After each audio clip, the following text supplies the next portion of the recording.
Inside New Orleans Sports with Eric Asher is underwritten by... At Villeries Florist, we deliver the magic of flowers 7 days a week to the North Shore and South Shore in the New Orleans area. Whether it's for birthday parties, baby celebrations, Villeries provides colorful floral displays for all. With a store full of fresh-cut flowers, exotic tropical flowers, orchids, roses, and even fruit baskets, our goal is to make your vision a reality. Villeries Florist, proudly serving Louisiana since 1969.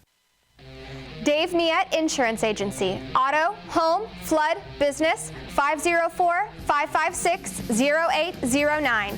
Dave Miette, INSagency.com. For over 48 years, Southern Tires and Auto Repair has provided services across the New Orleans metro area. Southern Tires offers a range of tires for all vehicles and ATVs. We also have a full suite of auto repair options, including brake repair, rim repair, custom exhaust, steering and suspension, tire siping, and so much more.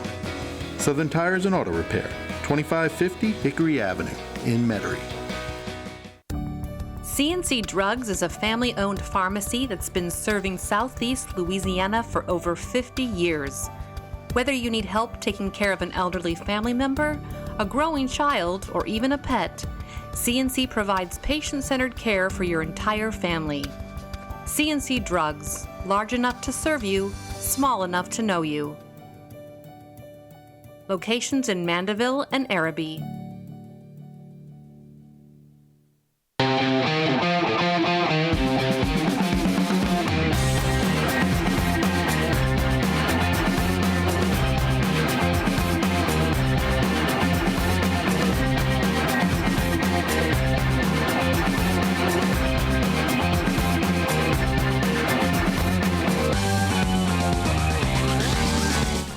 Good afternoon and welcome to another edition of Inside New Orleans Sports. I'm your host, Eric Asher. Over the next hour, we will cover all the home teams. We'll talk Saints, LSU, Tulane, football. We'll talk Pelicans basketball.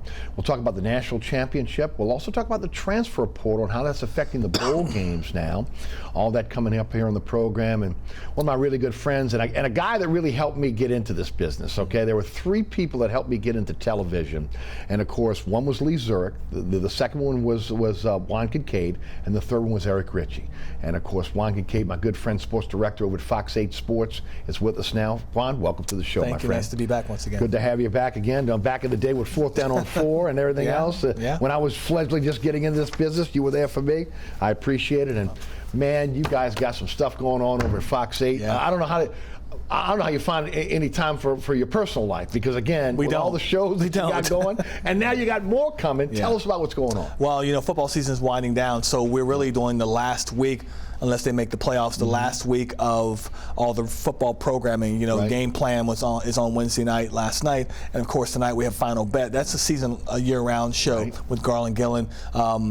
High school football show is over with now. Great season for our teams. And then, of course, the Final Play on Sundays, 10:30. That's a year-round show as well. So we'll have the Final Play, Fox 8 Overtime, and the Final Bet. Once football season's over, those three shows will carry us throughout the rest of the year and on to next year. Sounds good. And, of course, you got a big announcement with Fox 8. Oh, we're excited. Talk about it. We've got 10 Pelicans basketball games going to be airing live on our air starting January 12th. You see the schedule there.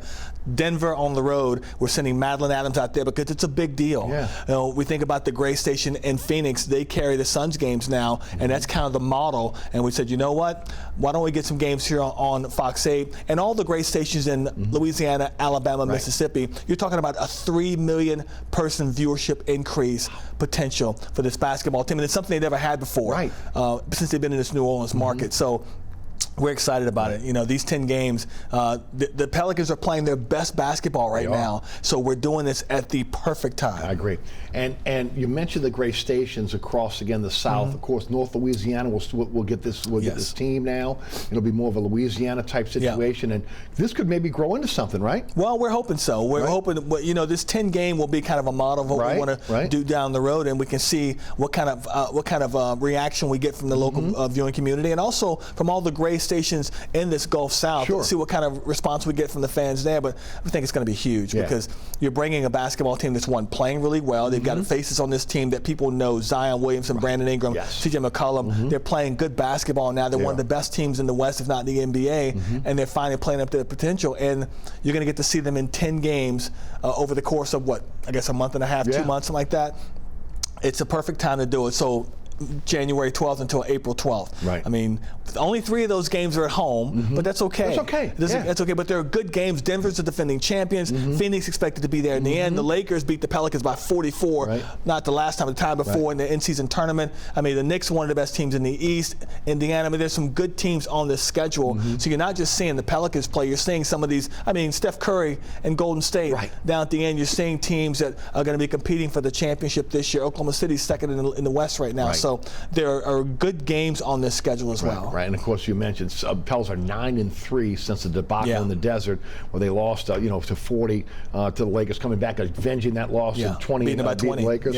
But again, 9-3. They've lost to Memphis twice at home, and Houston at home. Other than that, they've been perfect. So they're playing really good basketball. Well, let me just say this. This is why it's a big deal. Because we're talking about Pelicans first in this show. We've never done it before. It's always about the Saints, and we're close to playoffs here with the Saints. We're talking about Pelicans. That's how our station says, you know what, this is a big deal because this is a market that hasn't really been tapped from North Shore to South Shore, the river parishes, North Louisiana, all the Gulf South. Pelicans haven't tapped that market. Hornets didn't tap that market, and we're trying to. And of course, there's been issues with Bally's again. Of course. And this really gives folks an opportunity that again, have had the issues with Bally's to be able to watch this over the airwaves, over air TV. So it's a win-win-win. And look, the Pelicans got to be ecstatic.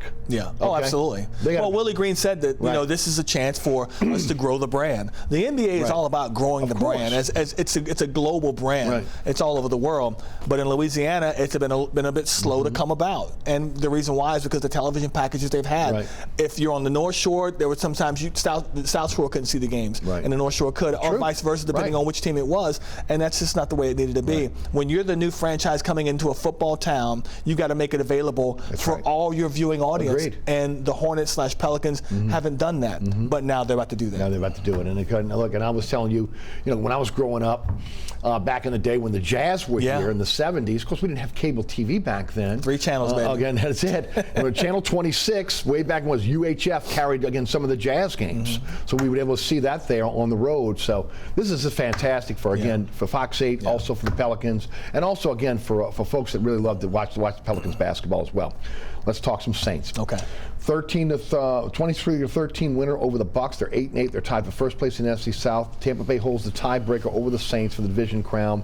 Saints need to beat the Falcons on Sunday in the Dome. That's a noon kickoff. By the way, that's at CBS, not Fox 8. CBS right now, if you got DirecTV, AT&T, they're not on the airwaves here. So again, that might be an issue.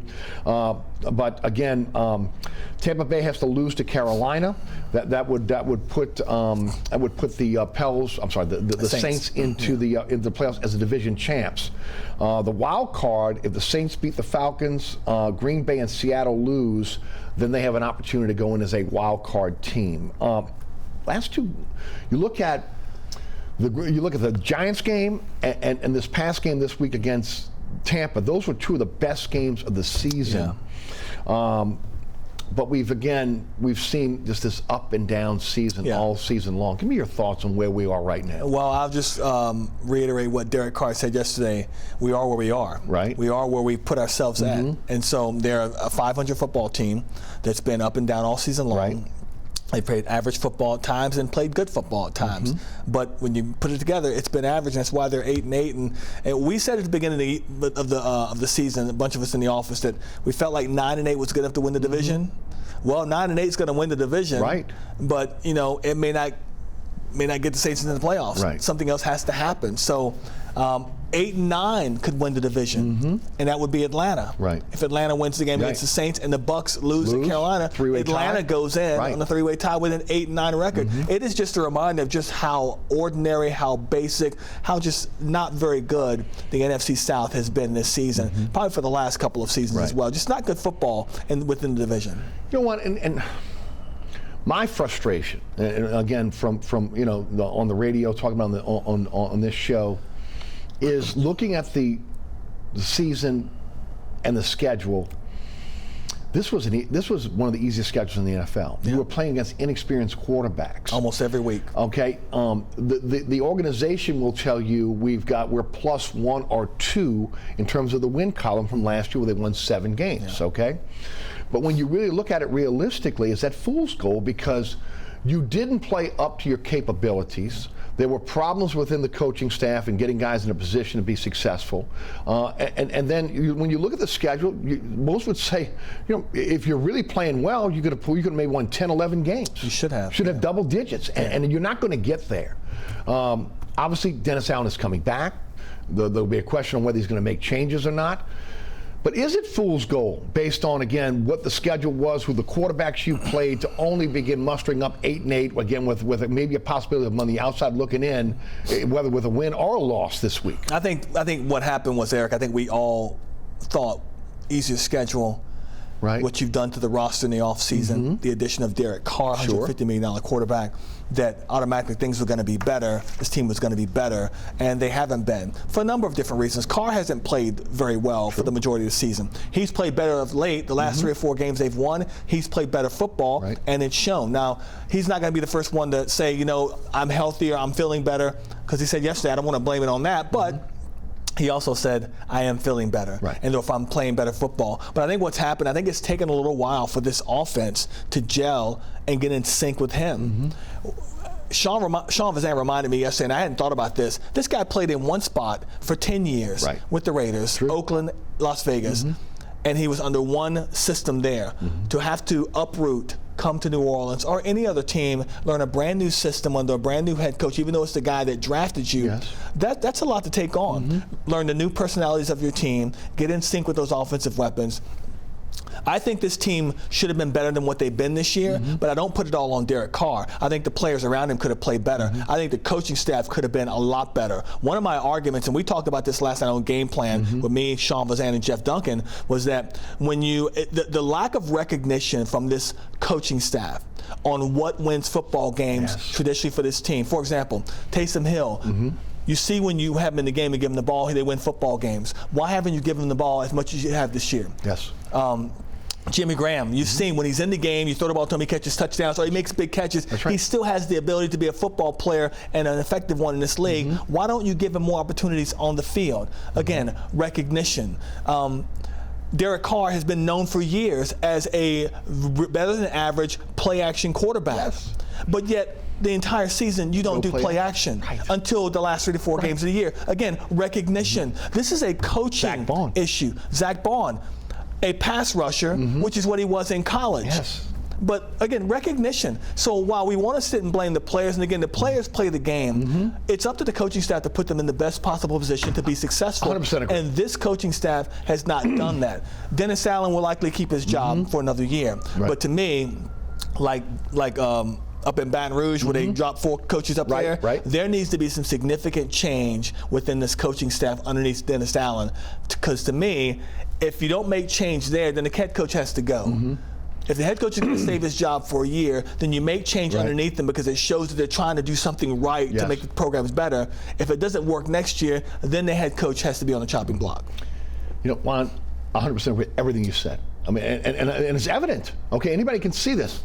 You mentioned the coaching staff has to put you in a position to be successful. That's their job. They're giving you the game plan. You're following the game plan. A lot of the stuff is egregious.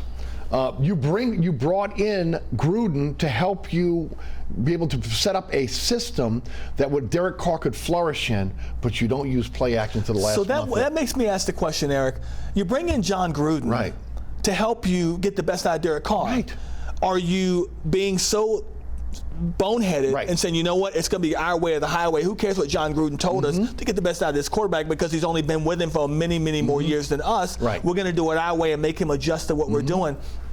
That's boneheaded. I mean, I don't know if that's what happened. I'm not saying it is, but it feels like that's what happened because I'm sure that John Gruden came in and said, you know what, we got our best performance out of him when he's playing play action. Do it from day one, and you'll get the best out of Derek Carr early on. And from day one, they haven't done that. So that tells me that they said, you know what, we're going to do it our way. Then all of a sudden coming back around to it later on the season, here they are having success, and we see why. And look, a lot of Carr's issues have been self-inflicted with holding the ball too long. Yeah. Not being not understanding maybe again where the ball has to go, not getting the ball out quickly. That's caused the offensive line issues. I mean, I say it all the time. People forget Breeze got the ball out quickly. Yeah. Those offensive lines were great, but those offensive lines didn't hit the block for a long period of time. So again, a lot of this I think is on the coaching staff, and again, not putting their players in a position to be successful. Yeah. Again, from personnel decisions to again game plan decisions, and then again adjustments within the games. Yeah. But yet they're coming back. At least the head coach is coming. Well, they're coming back because that's the way this organization has always worked. They're not knee-jerk.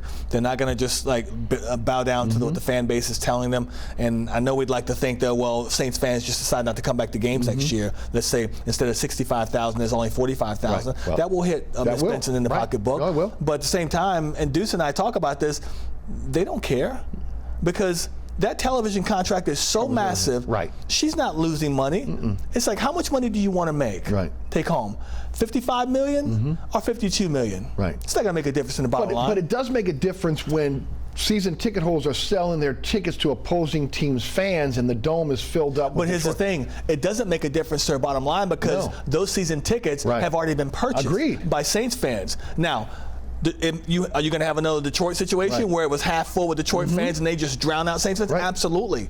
Not every team travels that way, but a lot of teams do. Right. So, well, I mean, look, you get a chance to come to New Orleans for a weekend. Come on. I mean, if you're going to, I've always said this: if you're an opposing team and you're looking at the schedule and you're circling games where you want to go, especially if you're a northern team, where are you coming? Detroit, you come to New Orleans, New York, Cleveland. Come on. Absolutely. So why again, not? And then again, look, they've got the season ticket waiting list, but how many are going to really be there? How many are going to fall off if ultimately they don't? Look, I think they got cover with again, maybe a +2 game win this year as opposed to last year, okay? But I think, again, what they're not doing is looking at the real issue of what's going on with this team. Yeah. And is it enough to be able to go in and change coordinators, okay? Is it enough to change coaches? Or again, is this a situation where, again, the entire organization needs to be looked at? Not just Dennis Allen, but also, you've talked about on your shows, Mickey Loomis as well. Yeah, but I think Mickey Loomis has immunity. I don't think he's going anywhere. No, I agree. I think maybe they change his role within the organization and let Jeff Allen, if he wants, and let Jeff Allen kind of do more of the day-to-day general manager duties, and then of course Kai Harley does more stuff as well. I don't think Mickey's going to go anywhere, and this franchise, and I've been here over 20 years now, they've always operated the same way. They take their time with things. They give people probably a little bit more rope to hang themselves, and they've always lived in the belief that we are one piece away. We're not rebuilding, we're reloading. But you're at the point now where you've pushed so much money back in salary caps, and you're so far into the cap. Mickey Loomis has always said, this is where I like to be. I can always figure out what I'm going to do. And so we'll find out this offseason because they have some decisions to make on individual players. Derek Carr's salary is not going to change. But what are you going to do with Alvin Kamara? They just restructured the contract of Marshawn Lattimore restructured his contract. So it sounds like they're going to bring him back on a cheaper dollar, but give him a little more money up front. What are you going to do about Cam Jordan? What are you going to do about Demario Davis? What are you going to do about Tyrann Mathieu? These are guys that are up in age, that have not played up to their value at all, and not going to play any better because they're getting to be older players. So there's a lot of questions, a lot of decisions to make this offseason. And I agree with you because because of, again, their philosophy of kicking the can down the road, renegotiating these contracts, adding dummy years to it. You are in a position now where you've got aging veterans that are descending, and they're making a lot of money, and you can't move off of them. And then on the flip side, because you have this philosophy of going up, and doesn't matter what the board says, it's what your board says on the draft. I will take multiple picks to move up to get a player. Now you're in a situation where, again, your draft you don't have a lot of draft picks to be able to augment that roster with, again, cheaper players. So they're between a rock and a hard place in this offseason on how they're going to move forward, and we're still maybe a couple of years away from the gambling money to come in, the internet money to be able to come in terms of the NFL and revenue sharing. So they're in a tough situation. They are, and then you've also got a football team that just has not done a very good job in their draft the last couple of years. True. The players that are not on the field this season, It's terrible, and it takes me back to the years when Sean Payton was here. They would draft a guy, they'd get so high on a player, and he'd either make the field and not be an impact, or wouldn't make the field because he's injured all the time. So I mean, they defensive end. Turner? They can't get a defensive end that they've drafted on the field consistently. Right, it's true. So, well, I mean, again, look, another problem is that I have, and you know, sometimes it's worked, most of the time it hasn't. Again, their vision for a player. To draft a player that may be an All-American at one position, as we've seen especially on the offensive line with McCoy, we've seen it with Ruiz, we've seen it with Pete, and then move them to another position. You know, again, Zach Bond, not utilizing him in a position where, again, he's a pass rusher, you're trying to make him a Sam linebacker. And again, a lot of that, you know, again, your vision, it hasn't panned out. I mean, you look at now, you put a lot of money in that offensive line, you just re-up Ruiz now for again, an extension here. Penning, again, looks like he's a bust at this point. You may have to move him inside to be able to salvage that.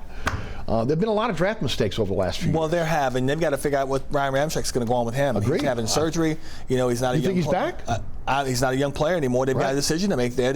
It's a financial. They're all financial decisions. Every one of them, but again, really their cap. The problem is the cap hits are so high on these teams now. As you let these guys go, again, you don't have the money to maneuver around to be able to add talent. That's why, if you look around the league right now, as these players get to their second contracts, after you've groomed these players, taught them your culture, taught them how to be professionals, they're not able to afford them.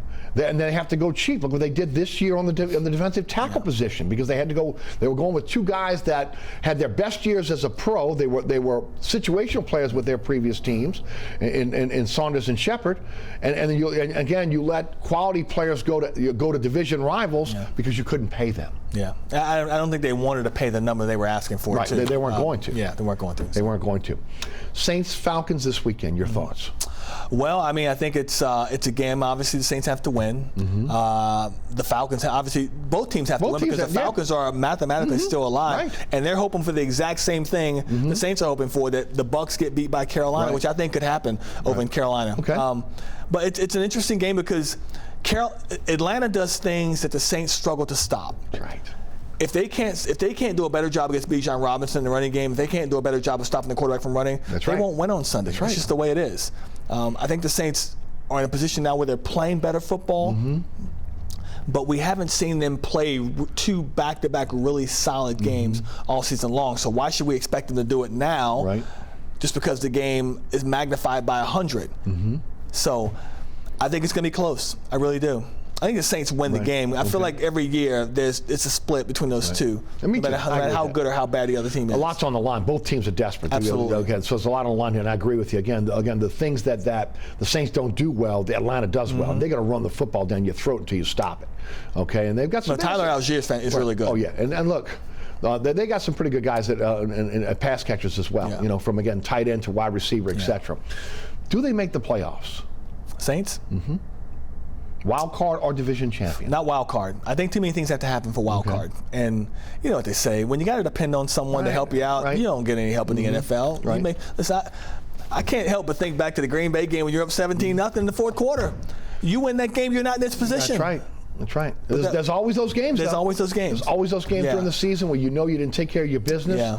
And again, it comes back to bite you. Did they make the playoffs? I don't think so. I think Carolina makes it close against Tampa Bay because they have a lot on the line in terms of they're playing for a coach, guys are playing for jobs next year. It's an unstable franchise, but guys are they want to win. And you want to see some progress going into the offseason with Bryce Young. And they play well at home, and their defense is good. Yeah. And Tampa Bay. Well, Mayfield's hurt. Huh? Mayfield's hurt. Well, but he's how bad is he hurt, though? Well, you know, Sean and I talked about this yesterday. Drew Brees used to say, you know, the rib injury is something you can just shoot up and play. Right. My director's telling me he was limited today in practice. Yeah, so he's going to play. There's no question in my mind he's going to play because, one, he's playing against his old team. He wants to show them up, and he's playing for a contract. So Baker has something to play for as well. Do you trust the Bucs to be as bad as they were against the Saints? No. I don't think so. That was just a one-off to me. So I think they win the game. And I think the Saints go out because I think they go out as 9-8. Right. As we wrap up the Saints, changes. Do you see Carmichael back? Or if Carmichael's back, it's back in a different role. Okay. Yeah, we were talking yesterday, and I didn't mind this. You know, bringing in Gruden and bringing in his brother, as a quarterback coach. You know, but then again, you have the whole thing of you've got an alpha in John Gruden. How's Dennis Allen going to handle John Gruden on the sideline blowing down his neck? And here's the other thing. If you're Dennis Allen, do you really want an ex-NFL head coach? That's the thing. Again, because you know if John Gruden's there, he's coaching the offense, you know he's one step away from being the head coach. That's right. And with this team's history of keeping things in-house, they would naturally turn, hey, John, interested in And here's the other thing. Again, you know, they would thumb their nose at the NFL as well. I mean, the problems they've had with Goodell in the past or everything else, believe they're not worried about, again, making Goodell angry by again, hiring this guy and what the PR flack may be, one way or the other. I think it's going to be an interesting offseason no matter what, whether they make the playoffs or not. I do think, again, it's a little bit of fool's gold with the cover they have right now with maybe +1 or +2 in terms of the win column based on the schedule, the quarterbacks, and, of course, the issues they have in terms of their roster right now. But well, I think they know they have to get better in the offseason. They have to, when you look at the schedule they have next year, it's almost a first-place team. It could be a first or second-place schedule. It is. It's ridiculous. So you're not going to have the breaks, but maybe not having those breaks will make them play better because they could look at the schedule this year and say, oh, backup quarterback, backup quarterback, backup quarterback, young quarterback, they had that every game. And so maybe you know when you play a weaker team, a lot of times you have the tendency to drop your level of play. Maybe because they have to play really well every game next year, maybe that raises their standard. The one surprising thing to me about on the defensive side of the ball is with the quarterbacks that they faced this year, in the past, defensive coordinator Dennis Allen would have feasted on those quarterbacks. And it didn't happen. Didn't have the roster this year to do it.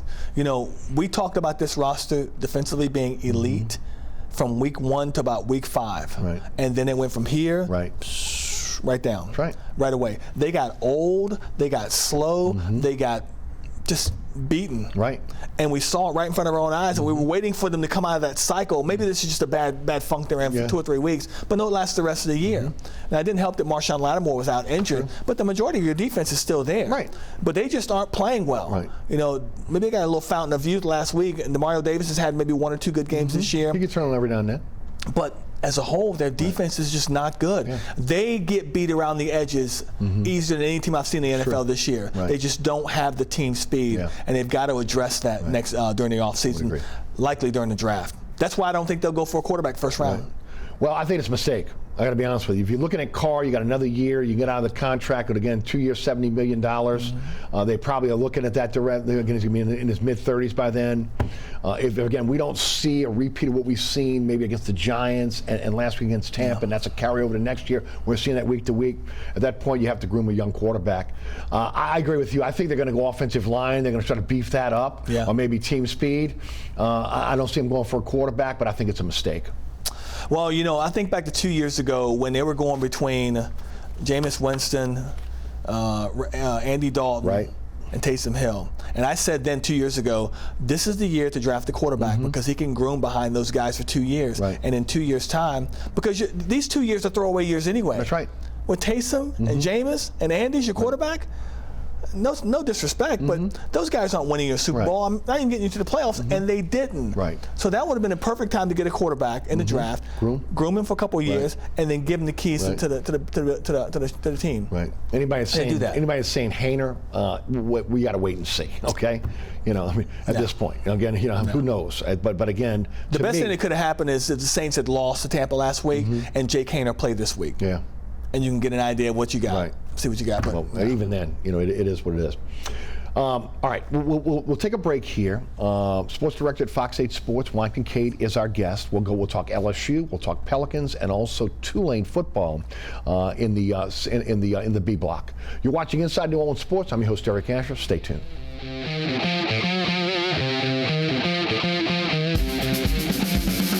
Air conditioning, heating, and refrigeration has been family-owned and operated since 1989. Burkhardt has energy-efficient solutions and offers brands such as Mitsubishi ductless AC units and Amana, the only manufacturer with a lifetime unit replacement warranty.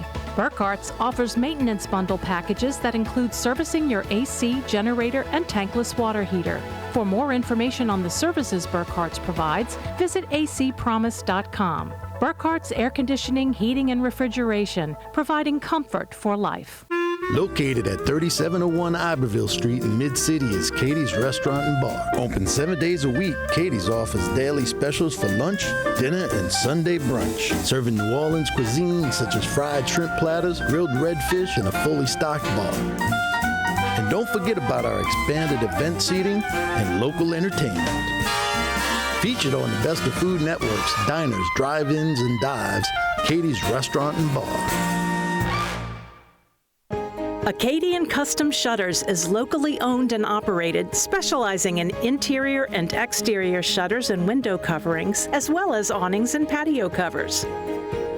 Acadian Custom Shutters offers American products with personal service and workmanship, serving the South Shore, North Shore, and Mississippi Gulf Coast. More information is available at 985-893-3119 or AcadianCustomShutters.com. Welcome back to Inside New Orleans Sports. I'm your host, Eric Asher. Juan Kincaid, sports director at Fox 8, is our guest. Let's talk LSU. Okay. They finished 10-3, 35-31 winners over Wisconsin in the ReliaQuest Bowl. Back-to-back 10-win seasons under Kelly. Again, I'll give. You look at back-to-back bowl wins now. I thought Nussmeier played really well, coming back from multiple deficits, and then the 98-yard drive to be able to win it all. And of course, what happened yesterday is really the defining thing for the offseason for this team, as Brian Kelly kind of cleaned house on the defensive side of the ball. Matt House, defensive coordinator, linebacker coach, was fired. Robert Steeples, cornerback coach, was fired. Kerry Cook, safeties coach, was fired. Jimmy Lindsay, defensive line coach, who was ill, was relieved of his duties. And of course, Mike Denbrock, the offensive coordinator of that prolific offense, left for Notre Dame. To me, the biggest loss is Denbrock. Oh, there's no doubt. It's huge. Absolutely. It's a huge loss. Yeah, for it them. is. Let's talk season first. Okay. With the prolific offense and a Heisman Trophy quarterback, and maybe the worst defense in LSU history. Your thoughts on coming out with a 10-win season? Well, Brian Kelly has been saying for weeks, maybe months, that, to be considered elite in college football, you got to get to 10 wins, got to get to 10 wins, got to get to 10 wins. So they're there. Does that make them elite? I don't think so. When I think of elite teams, I think of Georgia, I think of Michigan. True. The teams, I think of Alabama. Those are the elite teams of college football because those are the teams that are there every year. Alabama getting into the college football playoff and they had more than one loss. To me, that's a respect and a sign of being elite. And that's how you're viewed in the rest of the country. LSU at times have been an elite football team, but it hasn't been consistently over the course of 10 straight years like it has been for an Alabama or for a Georgia. So it's important to get to 10 wins, yes. But, if the 12-team playoff was this year, LSU would have been on the outside looking in, not in that. Right. So does that make you elite? No, I don't think so, because you're not viewed as elite based on that metric that comes next year. So I think it was a good season for them, the way they finished. I liked watching Nussmeier and how he played in the bowl game. But for me, the most impressive thing about that bowl game was the final drive as opposed to what he did from the opening whistle to the last whistle. That told me more about what he can do. Right. I still think that they went out and got the backup. They went and got a quarterback from Vandy. Yeah, A.J. Swan. Yeah. Okay. Maybe he's a backup there. Do you think they still should be active in the transfer portal for another quarterback? Brian Kelly seems to think that the reason why they got this kid A.J. Swan from Vanderbilt because he can come in and be competitive, give Nussmeier some competition like they did with Jaden Daniels, bringing him in for competition. Outside of that, you have freshman? Yeah, freshman at quarterback. I don't know. I mean, here's the thing. Going into the portal is one thing. Going into the portal and finding someone that can immediately impact your team that's better or as good as what you have, to me, that's the point of going into the portal. Don't just go in there. Listen, if you learned anything last year, this secondary, you went into the portal and got players in the secondary and put them in there thinking they're better. They weren't even better than what you had. One of the worst secondaries for the school that used to be DBU. I've ever seen at LSU in a long time. So don't just jump into the portal and grab a player because he's there. Right. I mean, get somebody that's there that can be as good as what you have in Nussmeier, or maybe a little bit better, where he will challenge Nussmeier. To me, it's Nuss's job to lose. Me too. And that's the way it should be. But you want competition. But I want competition. Right. I would say this. They look solid at starting quarterback. They got Jackson and Holly coming back. Those are 2 young running backs for them. They'll be good there. And they got Holland Berry yesterday. Right, but that's 2025. That's 2025. That's 2025. So they got wide receivers. They made a little bit of an upgrade there, but they're solid on the offensive line. At tight end, they are stacked at tight end. That's why I think it may become more of a pro-style offense next year. Running the football. Running football and then throwing to the tight end. I agree. Yeah. I agree. Now, defensively, they were slow. Especially defensive backfield. I thought they lacked the skill set that we were accustomed to. I thought defensive line underachieved. Yeah. And I think when you look at this defensive staff, there are a couple fireable offenses. First of all, the use of Harold Perkins Jr. Okay, and then Whit Weeks. Don't get me started. Whit Weeks is a guy that every time he's on the field linebacker, he makes plays. Yeah. Okay, when you can't get those guys in a position to be successful, you can't motivate the players that are going to be in the NFL on the defensive line to play well for you. That's an issue, and that's why we're seeing this overall change on the defensive side of the ball, and it was needed and necessary. Well, Brian Kelly's to blame for this one. I agree. I don't care who's coaching on defense. It's true. You can't decide how you want to play Harold Perkins. You can't decide. You trying to change who he is? Look at this kid last year as a freshman. Right. One of the best defensive players in America. Why are you trying to change what's not broken? Right. Can't change. That's Brian Kelly. Right. That's trying to do too much. Eric, that's trying to. No, I'm with you. Come on. That's overthinking it. Oh, that's exactly what it is. No, it is, because again, what you're doing is you got Lawrence Taylor, you're trying to turn him into Mike Singletary. Yeah. Why? What are you doing? Why? Make the guys around him play better. Exactly. But don't mess with the one guy that you knew exactly what you were getting, and opposing teams had to game plan for. Know where he is before the ball is snapped. Right. Agreed. And they took all his power away at the beginning of the year. And that's Brian Kelly's fault. It is. I tell you what, it really surprised me, the reaction of the players yesterday on social media with the firing of Matt House. Yeah. They seemed to be happy that, again, he was moving on. Which again, in today's world of social media, obviously people are going to express themselves, but that really surprised me. Yeah, and then he may not have been the right fit for there. Well, he wasn't the right fit there, but players got to make plays. Agreed. And this but LSU, you got to put him in a position to make plays too, right? Yes, but Eric, that defensive line was substandard. This is one of the worst tackling LSU teams I've seen in a long, long time. I agree. Their secondary, those guys cannot cover. Bad angles. And no offense to Southeastern or UL Lafayette or Nichols, whatever, but LSU should never be going to those schools to get players to start in their secondary anywhere on their field. They should never be doing that. It's the other way around. Nichols, Southeastern, they're getting what LSU can't keep. Right. That's a great point. That's the problem. Right. That's a great point. And that leads us to, again, what is going to have to happen here. I talked about it on the radio show this week. You look at recruiting right now. LSU is ranked 8th to 11th in this 2024 class. You'd say, oh, that's pretty good. But Georgia's 1, Alabama's 2, Texas is 3, Auburn's 7, Oklahoma's 9. If you're not in the top 3, competing in this, again, very, very even tougher SEC, you're not going to be elite. You have to be able to compete with the Georgias, the Alabamas, the Texases, to be at the top of the list when it comes to recruiting. And then that transfer portal, as you mentioned, you've got to get guys that can come in and immediately make an impact for you. Well, it's so much more difficult than that, I think. Transfer portal, first off, you can only be as good in the transfer portal as your fundraising base will allow you to be. Right. But at LSU, shouldn't you be able to have the money for You should be able to, but we don't know the specifics about how much money they're giving to this football team to use and spend. And then, of course, Brian Kelly's saying, I don't want a player to come here because I've outbid someone else, because then he's coming for all the wrong reasons. I get the whole thing about all of it. Recruiting-wise, I am less worried about getting 5 stars here across the board than I am what do you do when that player's in the building and building him up to a player. I think of Justin Jefferson, not a 5-star player. There's a long line of players that have come to LSU and been great players, turned into really good pros that were not 5-star players. True. Agreed. So it's how you are able to coach that player up once he gets in your building. Because 5 stars can be great in high school and come into college and go right down to be a 3-star player because they haven't developed. How does LSU develop players? That's the important part. You look at their recruiting class this year. I believe 31, 32 players, and 28 are true freshmen. 3 transfers. It's the exact reversal from what he did last year in his first year, because he had to get players and they could compete right away. So he's basically triage the program. Yeah, and the majority of players are like 4-star players. To me, there's not much difference between a 4-star and a 5-star if you coach them the right way once they get in-house. There's nothing wrong with a 4-star player starting for your team if he has the ability to start for your team.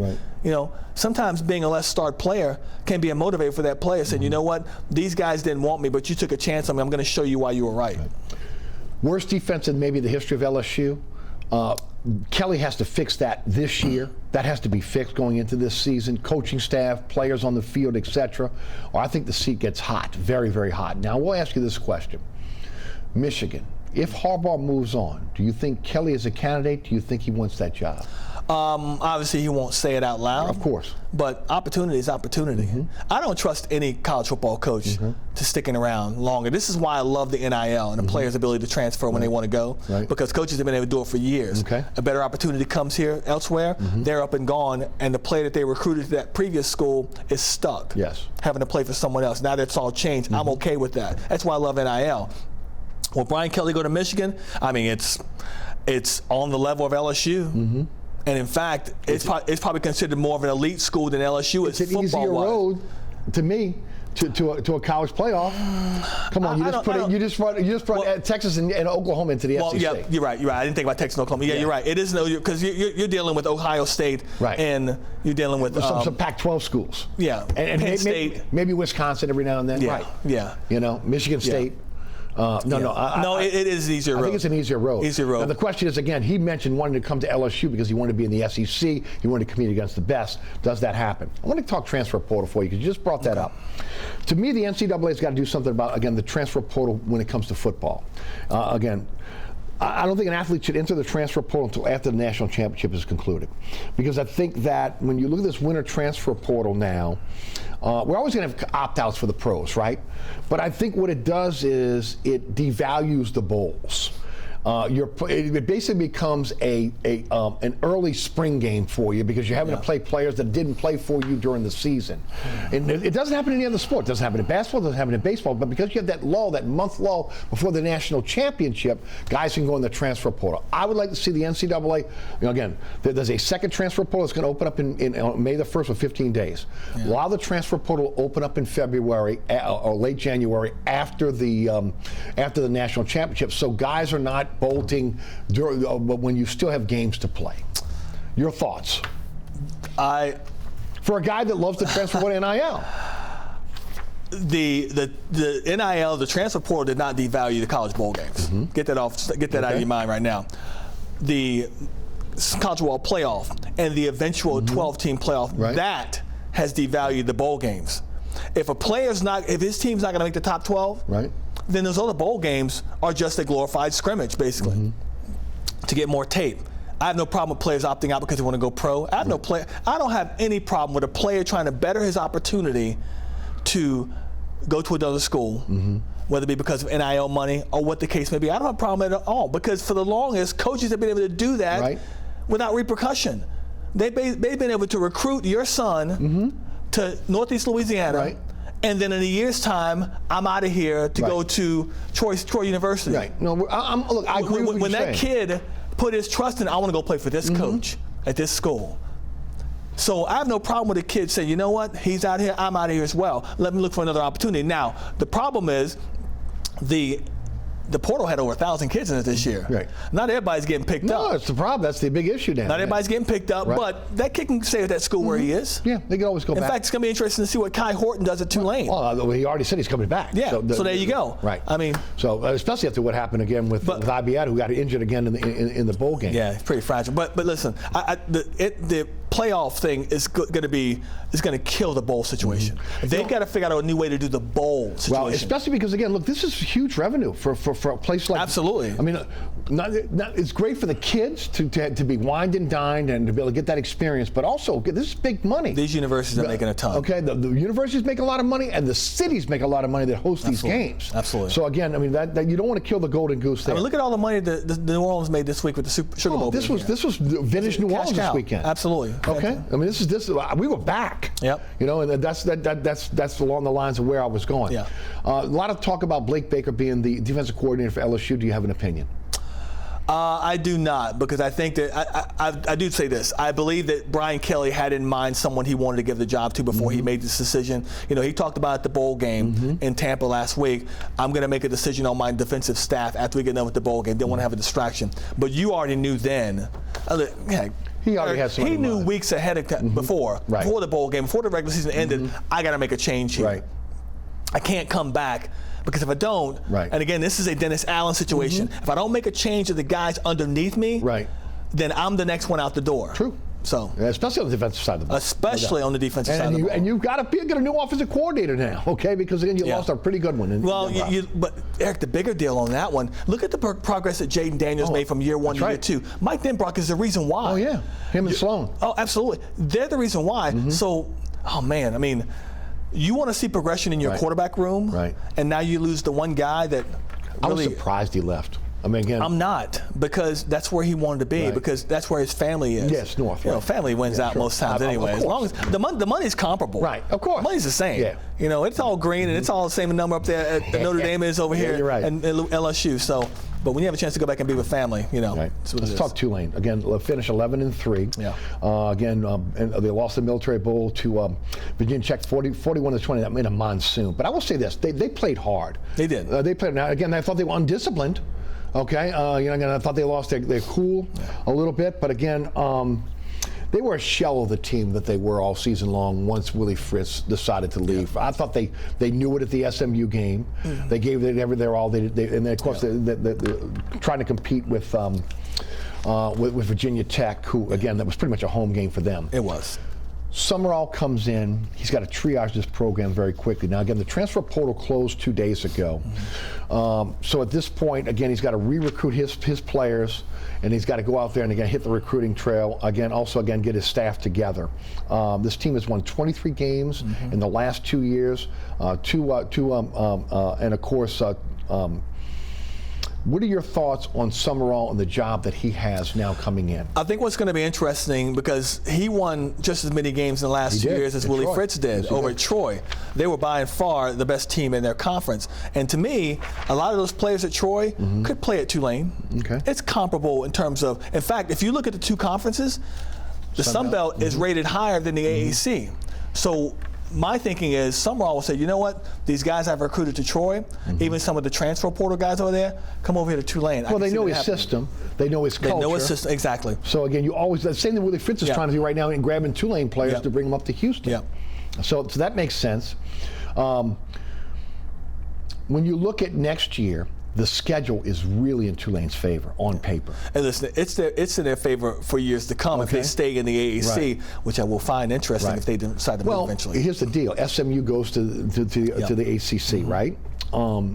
And Florida State's looking to get out of the ACC now. There's going to be one more round of conference realignment. Okay, is Tulane going to be in a position to be one of those schools to be able to get in, because they were picked over in the last two, whether Big 12 or ACC? To me, it comes down to a few things, and one of the reason why Willie Fritz left, facilities. They have to make the commitment to facilities. Do you think they will? Indoor practice facility, football only ops center. Are they going to make the go in Fulgham and Delvin Fieldhouse, upgrade that? Are they going to do those necessary things? Because that's what conferences are looking for. Well, it comes down to how good do you want to be, and how sustainable do you want to be as a good football team in the years to come. And Tulane took the first step by building that stadium, Yeoman Stadium, which is one of the finest facilities for a school Tulane's size in the country. It's fantastic.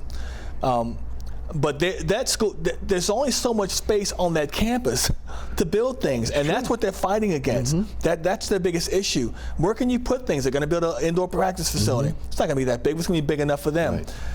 But moving on to another conference, getting into a Power 5 conference, that should be their next goal. And I think the fact that Tulane's winning football games now, and with John Summerall, the belief is they'll continue to win football games. If they continue winning 10, 11 games, continue to be the top of the heap in this conference. That group of 5 participant in the top playoffs, 12.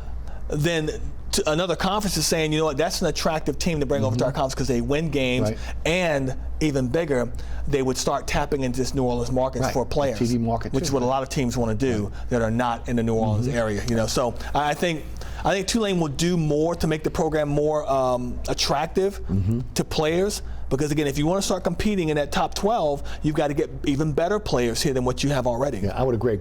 For the Tulane fans, I think they have to look at this now as saying that it's going to be a stepping stone for Summerall, but that's a good thing. Yeah. Because again, he's going to, in order for him to move on, it's going to have to win 10, 11 games a year, and that's a good thing for Tulane. Eric, that comes down to understanding who you are as a team. Right. Tulane fans drive me crazy. They think they're a Power 5 school, but you are not. You are where you are as a team. You're trying to get to where you want to be. Right. But understand, this is a training ground, if you will, for good coaches. Willie Fritz came here and they were so mad at him because he left. Like, come on now. Well, look, that's on them. Like, if they fulfill the promises, a 63-year-old Willie Fritz is probably staying. He's not going to get this opportunity again to go to a Power 5 school. So he had to take it. He had to take it. Right. I don't think it's a financial thing. I think it's partly financial. It's always about money. Well, his family was you mentioned family. Daughter was in Houston, right? A chance to get into the Big 12, and a Big 12 that maybe again with Houston and that recruiting base, they maybe could move in, okay? And again, facilities, because he look when Willie Fritz sent the message when he did that press conference and he was asked about it, he said there were promises made that were not kept. Yeah. Okay, and it came down to that. To me, if you put him on a lie detector, and if everything was done the way they were promised, maybe he doesn't leave. And if you go 2 years from now, and John Summerall's had similar success, and they haven't fulfilled any promises they told him they were going to do, because Summerall's it's an upgrade for him to come from Troy to here. It truly is. It is. But he's looking to get to a Power 5. But he's looking to get to a Power 5. He's looking to get to and he's young. Texas, he's not Willie Fritz. Baylor, wherever. Exactly. You know, so but people should not be blaming Willie Fritz. No. Listen, he left this program better than any coach ever did. 23 wins in the last 2 years. Ever did before. Come on. No. Now he's about to get cash in. Yes. Listen, coaches are going to say what you want to hear when they get the job. I want to make this my last job, blah, blah, blah. You have to understand that. If you don't understand that, you're not paying attention to the way coaching goes. All right, Pelicans. As we mentioned, as we opened up the show, Fox 8 and Gray Television will carry 12 Pelican games starting on January the 12th. Yep. Pelicans are 21-14. They're 6th in the West. They're 7-3 in their last 10. They're 8-3 since losing to the Lakers in Vegas. They've had 2 home losses to Memphis, one home loss to Houston. They're playing their best basketball. They're literally again. With their 4 wins in a row here now, 4 games behind the Timberwolves for first place, even though they're 6th in the West. Yeah. They literally, again, could move up very, very quickly with some wins coming up. I thought this win last night against Minnesota was a huge statement win for this team. You're talking about the best team in the West. You're talking about going to a place where they've only lost 1 game all season long, and I think they're playing their best basketball right now. Zion is playing well, not just again in scoring, but he's playing defense. You saw that block last night against Anthony Edwards, which was incredible. Again, he's rebounding. And he's not getting the calls on again. No, he's not. Still not. But the big 3 are playing well, and the supporting cast is playing well. Talk about the Pels. That's the most important thing to me, is that when those guys are off the court, and Willie has figured out the rotation to where you never have all 3 off the court at the same time. That team is balanced to where you can have at least 2 on the court at the same time. They've just been good. They've and they're doing this without Trey Murphy right now, who has an issue right now, but they've just been good. Jonas Valanciunas has been very good. Double every night. Larry Nance comes off the bench last night because Jonas gets in foul trouble and they don't miss a beat. But he does all the little things for him. And that's what those backups are doing right now. I'm a big fan of Larry Nance. Big fan of his dad. He played back at Clemson back in the day, in the 80s. I mean, he is his dad. He just does everything you need him to do, the dirty work. But this team as a whole, they are just playing better on both sides of the ball. I agree. They're playing better. Their ball movement, unselfishness in terms of passing the basketball. They've been, again, you look at it. Look at Zion last night. What he had, 5 assists? Yeah, 6 assists. 6 assists. So I think all 3 of the top 3 had the 5 or 6 assists last night. Okay. There was a stat last night that was given out by one of the broadcasters that said that when the big 3 have 5 assists, that they don't lose. Yeah. They're 3-0. Okay. Also, doesn't hurt when they had 70+ points together, the 3 as well. Right, there you go. I mean, you're getting contributions from all over the court, and that's good to see. Well, and again, you're getting winning plays from again Herb. You talk about Nance. You got Jose, Dyson, Najee coming off the bench. They're doing the little things that win, and then again, playing good defense that creates easy offense and gets the pace up. So again, to me, they are playing the best basketball of the year, and this is a team that I think right now could beat any team in the league, could beat any team in the West. Yeah, I think they do have some matchup problems. I think they may struggle against like a Denver, or they may struggle against Oklahoma City, who's playing lights out. Their average age is like 22 and a half, something like that. They're so young, but they're so good. But I think if you look at the one thing that's really changed about this Pelicans team this year, Eric, that's had a direct effect on their winning, making three-point shots. Right. I believe they're making about 41% right now, which is up from last year. Willie Green said at the beginning of the year, we want to shoot more threes with the hope that they would make more threes, and that has happened. Well, Herb's knocking down threes now. Okay, that's something. On a consistent basis. Okay, you knew that Trey Murphy, again, was going to do it. You bring in Hawkins, again, when he's had his opportunity, he's knocked them down. And he's not, also, I like him because he's not afraid. No, he's not. Even when he's not making, like he was struggling against Minnesota. True. He made one early, and he missed like 7 in a row, but he didn't stop shooting. And that's what a shooter has to mentality, do. Right? Mentality. Keep on shooting. You know it's eventually going to go, and you didn't forget how to shoot all of a sudden. And I like that about him. Alvarado, Najee. Najee's got that corner three. No, across the board, they've worked on their three-point shot. But to me, again, I thought they needed an athletic big. I agree. Between Nance and Valanciunas, and look, even Zeller, who's come in and giving them, they look like they're pretty solid in the middle right now. I think they're a complete team if they can stay healthy. So the big thing is the big three have been healthy. Big three as in Zion. the biggest of the big three. But Zion, CJ, and also Brandon Ingram have been But I go back to Zion because the biggest of the big three is Zion, and his health has stayed complete. Yes.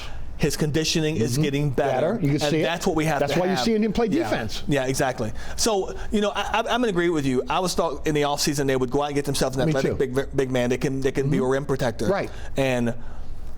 But if the guys around Jonas can play better defense, that being Zion Williamson, I've never understood why Brandon Ingram is not a better defender. He is like 7'4" with his arms extended. Yeah. When he plays defense, he's fantastic, but he doesn't always play it. So the guys around him, if they play defense as well, then you aren't so dependent on having a athletic big man in the middle. But then you're going to come against teams like Denver. Right. With Jokic and other, but you got a big man that can handle that. Again, that helps you because again you got a big that's really kind of obsolete in the NFL and NBA right now. But you did show last night against Minnesota that you're not so much going to struggle against big teams as you thought you would because they've got two monsters on their side of Minnesota. Right. And the Pelicans did okay. They did. Well, again, anytime you get Zion playing off the ball defense, that's going to help a lot. One more time, when we put up the Fox 8 games that are coming up, again, 12 games for Fox 8. Can't wait. Starting on January 12th at Denver, the defending champs. Why not? Madeline Adams is going out early for that game. She'll be in our newscast all day Friday. We're going to have a pregame show, which precedes the Pelicans pregame show on Bally's, but our pregame show is on Fox 8. This is a great deal for Pelicans fans. Yes. For the entire Gulf South. I agree. Because we're talking about up to 3 million people getting eyeballs on this team. They've never had this before. Even when they were the Hornets and came in from Charlotte, they never had a package, Eric, where everyone in the state could see them. Heck, everyone in the metro couldn't see them back then, and they still can't see them, which is ridiculous. And now you're going multiple states. And now we're going multiple states. Now we're going multiple states and 3 million people, and to show off a product that's playing its best basketball right now. I mean, they haven't played this well since they were the Hornets with Chris Paul and David West and Tyson Chandler when they almost went to the Western Conference Finals. So we're getting it at the right time with 10 games, 3 of them at home, and it's against good competition. There's good competition on that schedule. It's one of the best thanks teams. for being with us today. My pleasure. Juan Kincaid of Fox 8 Sports. All right. Thanks so much for tuning in. Plenty of ways to catch our program now. There's a QR code on your screen that will take you to my website, ericasher.com, or the WLAE-TV YouTube channel. You can catch me on the radio. That's 4 to 6 weekdays on 106.1 FM. You can listen live at ericasher.com. The iHeartRadio app and TuneIn Radio apps are our digital platforms, and Anchor Spotify is where you can find our podcasts. I want to thank our underwriters who make this show possible. Each and every one of those underwriters, please support our underwriters. And special thanks again to our production staff here at WLAE-TV, which includes Ron Yeager, Jim Dotson, Logan Graffia, Danielle Wick, Alex Chacon, and the best director on the planet, William Hill. For Juan Kincaid, I'm Eric Asher. Thanks so much for tuning in. We'll see you next week for another edition of Inside New Orleans Sports.